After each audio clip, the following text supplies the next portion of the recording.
पण काय झालंय बरं का लाडसाहेब, तुम्ही सुविधा दिल्या, सरकार भार उचलणार आहे, गरीब लेकरांचं मराठ्यांचं कल्याण होणार आहे. तुम्ही जे आर काढलाय 5 जूनला, आज हे 19 जून, शाळेत 100% आता आमच्याकडून फीस घेतली. म्हणजे आपण जे म्हणतो ना, गोड बोलून येड्यात काढल्यासारखं ते नसावं.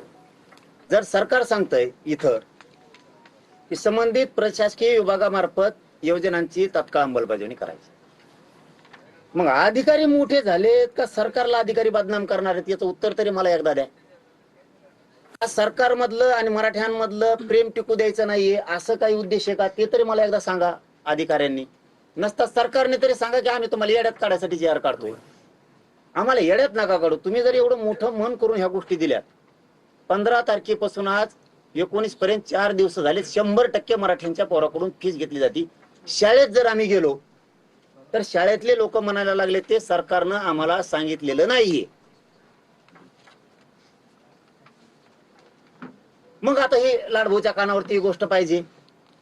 आता तुम्ही सुविधा दिल्या, पण जर फीसच 100% आमच्याकडून वसूल होणार असली आणि त्याच्यानंतर जर सोयी सवलती दिल्या असतील तर आम्ही पुस्तकं पण घेतले, आम्ही कपडे पण घेतले, आम्ही तुम्ही हॉस्टेल दिलं नाही म्हणून आम्ही खोल्या पण भाड्याने केल्या रूम मालकाच्या तिथं जाऊन. ही तळतळे तुम्हाला ते तुमचा त्याशी जे फोन आला मला, ते मी ते सगळे कागदपत्र घेऊन येणार आहे. म्हणलं तेच घेऊन या, काय होईल मग त्याच्यातले तुमचे माझे संभ्रम नकोय, आता नकोय, आता नकोय. मग तुम्ही सांगितलं की आता तुम्ही गरम होणार आहे की सरकारनं जर जे आर काढलं तर अधिकाऱ्याला काय प्रॉब्लेम आहे बा. कारण तुम्हाला एखाद्या ग्राउंड लेवलचं माहित नसेल हे काय चाललंय. प्रत्येक शाळावाला जेवढे विभाग आहेत 100% फीस घ्यायला लागेल. आता वैद्यकीयमध्ये फीस बघणार सोपं नाही राहिलं. मग वैद्यकीय आम्हाला, तंत्र शिक्षणावाले आम्हाला सुविधा आणि सोयी देत नाहीयेत, तोपर्यंत आम्ही काय करणार. शिक्षण व्हायला नको जायला, आम्ही गरीब असे येत. आता तुम्ही त्याच प्रवाहात आलाय, मी आणखी तुम्हाला मोठे परत देतो आणि देतच राहणार आहे. हे प्रेम टिकवायसाठी मी तुम्हाला सांगायलो. आणि तुम्हाला नाही सांगायचं तर सांगायचं कोणाला. मग अधिकाऱ्यांना, शाळावाल्यांना, दोघांना मिळून मराठ्यांचा आणि देवेंद्र फडणवीसांचा पुन्हा संवाद होऊ द्यायचा नाहीये का, असा काही डाव आहे का? किंवा असं काही आहे का अधिकाऱ्यांनाच तुम्ही अंमलबजावणीचे तुमच्या विभागानं निर्देश दिले नाहीत म्हणून आम्हालाच येड्यात काढायचं काम आहे, असं काही आहे का? का प्रेम टिकू द्यायचं नाही हे तुमच्यापर्यंत नाहीये माहिती. आता पोरांना काय वाटतं, गरिबांच्या पालकाला काय वाटतं, आपलं पोरग पटकून ऍडमिशन घ्या रे बाबा, कवा सुई सवलती लागायच्या, तर जर ऍडमिशन गेलं तर पोराची 1 वर्ष व्हायला, मग ते 100% फीस द्यायला. मग आता आम्हाला सवलती कधी लागू होणार? आमच्याकडून 100% फीस घेतल्यावर, आम्ही 100% पुस्तक घेतल्यावर, आम्ही खोल्या तिकडं भाड्याने केल्यावर. कारण खोल्या आता भाड्याने करताना अगोदर त्याला ऍडव्हान्स द्यावा लागतो, ते बघणं आलं. मग म्हणजे पुन्हा आमच्या नाड्याला फासच लागला. सरकारने तर एवढं मोठं काम केलं, एवढं मोठं, त्याची स्तुती राज्यात लय भयान होती. ही जी स्तुती होती ना राज्यात खूप मोठी होती की सरकारनं मराठ्यांना पहिल्यांदा एवढ्या मोठ्या सवलती दिल्यात. देवेंद्र फडणवीस साहेबांनी, विखे पाटलांनी मध्यस्थी केली, लाड साहेबांनी त्यांना परत द्यायला. आणि मग आता ह्या फीस जर आमच्या भरल्या असल्या तर तुम्ही माघार द्यायचं ऑर्डर करा, आमचे लोक ऍडमिशन घेऊन टाकतील. मी दादा आता तेच सांगितलं, याच्यामध्ये 23 तारखेच्या बैठकीत हा विषय मी घेतो, म्हणजे तुमचा पहिल्या विषयाचंच उत्तर तुम्हाला देतो. ज्या संस्थांना हा जी आर गेलाय आणि ज्या संस्था ह्या जी आरचं पालन करणार नाही त्यांच्यावरती कडक कारवाईचे निर्देश आम्ही देऊ.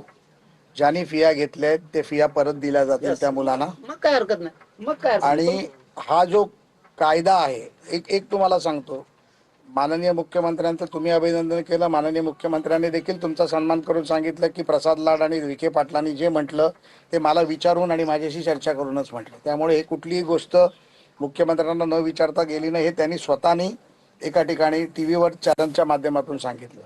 त्यामुळे मला असं वाटतं की हा जर तुम्ही माझ्या कानावर विषय टाकला तर माझं ते काम आहे. मी आता ॲडिशनल कलेक्टरला देखील सांगितलं, 23 तारखेला सर्व डिव्हिजनल कमिशनर आमच्या उपसमितीच्या बैठकीत असतील. आता 23 तारीख म्हणजे मंगळवार झाला, त्या मंगळवारी तसे निर्देश दिले जातील. मी उद्या मुंबईत गेल्यानंतर मुख्यमंत्र्याला चहापान आहे, त्या चहापानात मी हा तुमचा विषय कानावरती घालतो आणि तात्काळ यावर कारवाई करून सोमवारपर्यंत सर्व शाळा कॉलेजला जी आर पोचेल, ईमेल पोचेल, डिव्हिजनल कमिशनरला तसे आदेश देतो आणि ते आपण करून घेऊ. आणि मुलांच्या फिया म्हणजे ज्या पालकांनी फिया भरल्या त्यांना देखील त्या परत दिल्या जातील. त्याच्यामध्ये देखील दादा आपल्याला असं वाटतंय की काही 50, 100 राहिले तर तुम्ही आम्हाला कळवा, त्या कॉलेजवर दबाव टाकून ते करायचं काम आपण करून घेऊ. हे बघा, आम्ही तुमच्यावर शंका असती तर तुम्हाला सांगितलं असतं. म्हणलं जाऊन दे तिकडे, येड्यातच काढायला. शपथ मी थोडा येडा आहे मराठ्याचा.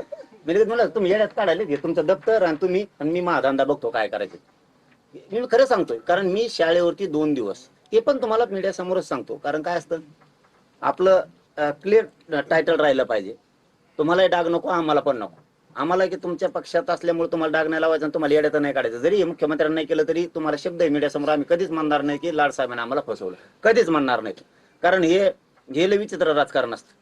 त्यामुळे आम्ही तुम्हाला काय दोष देणारच नाही. हे आता आमच्या पाठीलाच पोहोचलंय, 1 वर्ष झालं. हे नाही म्हणजे हे सांगतो, हे नाही, हे आमच्या मागण्याचं म्हणतोय, हे पाठीलाच पोहोचलंय आमच्या लढणं.